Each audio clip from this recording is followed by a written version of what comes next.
سنیے اللہ کے قرآن سے، سورت کا نام سورۃ النمل، سورت کا نام سورۃ النمل، آیت نمبر 36 ہے۔ قال اتمدوننی بمال فما آتانی اللہ خیر مما آتاکم بل انتم بہدیتکم تفرحون۔ یقین کیجیے میں نے بڑی محنت کی ہے، اور اس درد دل سے شاید اس غریب کی آواز کہیں پہنچ جائے۔ سنیے، حضرت سلیمان علیہ السلام اللہ کے نبی ہیں، پیغمبر ہیں، پوری دنیا کے بادشاہ ہیں، جنات تابع ہیں، حیوانات تابع ہیں، تخت سلیمانی ہوا کے دوش پہ اڑتا ہے، مہینوں کا سفر دن کے پہلے حصے میں طے کر جاتے ہیں۔ ہاں پتہ چلا حاضری لے رہے ہیں، کیا لے رہے ہیں؟ حاضری لے رہے ہیں۔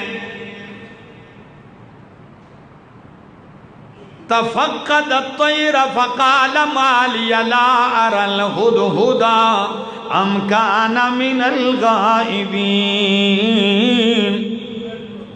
ہدہد نظر نہیں آ رہا، تو حاکم کی یہ بھی ذمہ داری ہے کہ وہ ذمہ دار جو ملازم ہیں ان کی حاضری اور غیر حاضری کی بھی کیا رکھے، خبر رکھے، کون ڈیوٹی کر رہا ہے اور کون ڈیوٹی نہیں کر رہا۔ یہ ضروری ہے، حاکم بنے اور سویا رہے پتہ بھی نہ ہو اس کو۔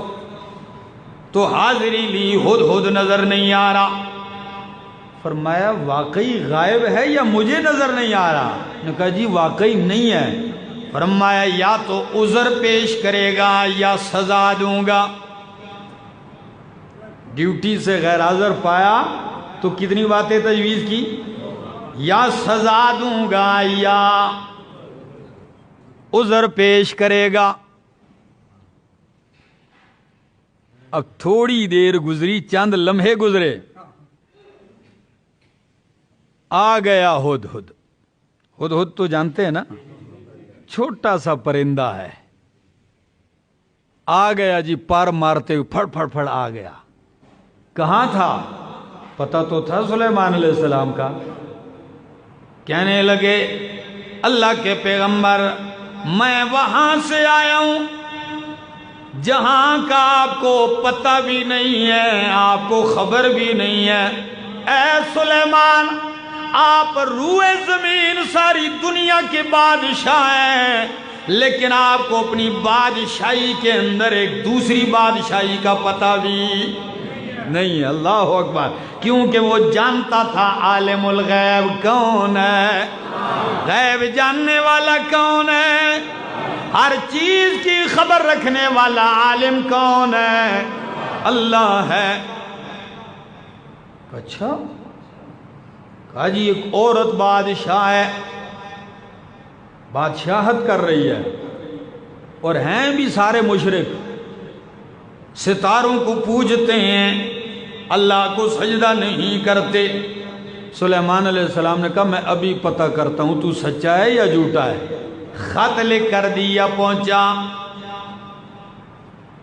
اب سفیر بھی بن گیا۔ خط لے کے سلیمان علیہ السلام کا ملکہ بلقیس اپنے کمرے میں سوئی ہوئی ہے، خط لے جا کر اس کے سینے پر پھینک دیا اور فوراً اڑ کے روشن دان پہ آ کے بیٹھ گیا۔ اس نے سینے پہ خط پایا، حیران رہ گئی، دروازے بند ہیں، خط یہاں کیسے آ گیا؟ وہ دیکھ رہا ہے پرندہ کھڑا ہے، کیا ہو رہا ہے؟ خط پڑا سلیمان علیہ السلام کا کہ بھائی سارے تابعدار ہو کہ میرے پاس آ جاؤ، انہو من سلیمان۔ خط پڑا، فوراً پارلیمنٹ کا اجلاس بلایا۔ بادشاہ ہے لیکن مشورہ پھر بھی کرتی ہے، بلایا لوگوں کو، فوج کے سردار بھی بیٹھے ہیں، بڑے بڑے کمانڈر بیٹھے ہیں، بڑے بڑے فوجی بیٹھے ہیں، اور پارلیمنٹ کے ارکان ہیں۔ کہنے لگی لوگوں میرے پاس ایک بہت بڑا معزز خط آیا ہے، اس میں یہ لکھا ہے، اب تمہاری رائے کیا ہے؟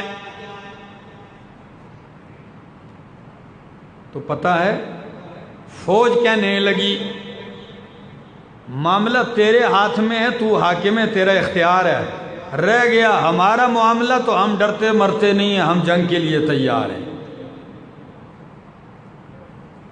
فوج ہونی بھی ایسی چاہیے کہ ہم تیار ہیں۔ عورت بڑی سمجھدار ہے، کہنے لگی پتہ کرتی ہوں کیسا بادشاہ ہے، اگر دولت کا پجاری ہوا، پیسے کا حریص ہوا، سونے اور چاندی کا دیوانہ ہوا، مال اور اقتدار اکٹھا کرنے والا ہوا، قوم کے خزانے لوٹ کے تجوریاں بھرنے والا ہوا، پھر تو میرا کچھ نہیں کر سکتا۔ ابھی پتہ چلتا ہے قافلہ تیار کیا، سونے کی اینٹیں، کس کی؟ ہوئے ہوئے، سونے کی اینٹیں، پیسے، ہیرے، جواہرات، موتی لال، بڑی دولت دے کر بھیجا سلیمان علیہ السلام کے پاس، جا کر یہ تحفہ دے کے آؤ، پتہ چلے کیسا آدمی۔ جو ہی سلیمان علیہ السلام کے پاس قافلہ آتا ہے بلقیس کا، اللہ کے پاک پیغمبر جلال میں آ جاتے ہیں۔ اس میں یہ نہیں پیسہ ذرا زیادہ دیکھے تو منہ میں پانی آ جائے، نم نم نم نم، نہیں، جلال میں آ گئے اللہ کے پاک پیغمبر۔ کیا کہتے ہیں؟ کھولیے سورۃ النمل آیت نمبر 36، کہنے لگے اتمدوننی بمال اتمدوننی بمال فما آتانی اللہ خیر، کیا تم مجھے رشوت دینا چاہتے ہو، مال دیتے ہو، ہاں مجھے امداد دیتے ہو، مجھے پیسے سے لالچ دیتے ہو، پیسے لے کے آئے ہو، سن لو لوگو، فما آتانی اللہ خیر، مجھے جو میرے اللہ نے دے رکھا ہے وہ تمہاری اس رشوت اور دولت سے 1000 درجے بہتر ہے۔ وَآتَاكُمْ بَلْ أَنْتُمْ بِهَدِيَّتِكُمْ تَفْرَحُونَ، واپس ہو جاؤ، تمہارے پیسوں سے تم خوش ہو، ان ہیرے چاندیوں سے تم خوش ہو، میرے نزدیک ان پیسوں کی اور ان امدادی فنڈوں کی کوئی اہمیت۔ اپنی امداد اپنے پاس رکھو، تم ہی اپنے پیسوں پہ خوش ہو جاؤ، یہ تحفے اپنے پاس رکھو۔ تم اچھی طرح نہیں سمجھے، مجھے خریدنا چاہتے ہو، سن لو بکنے والا نہیں ہوں، اب ایک ایسا لشکر بھیجنے لگا ہوں، ایسی فوج تمہاری اینٹ سے اینٹ بجا دیں گے۔ بس جب جواب گیا نا تو بس وہ سمجھ گئی، پھر جب بندہ حق پر ہو، رشوت ٹھکرا دے، رشوت خور نہ ہو حاکم، اللہ اسے روب اور دبدبہ اتنا عطا کر دیتا ہے، یقین جانیے دشمن چل کے پاؤں میں آتا ہے۔ بلقیس وہاں سے چل کے آ رہی ہے پاؤں۔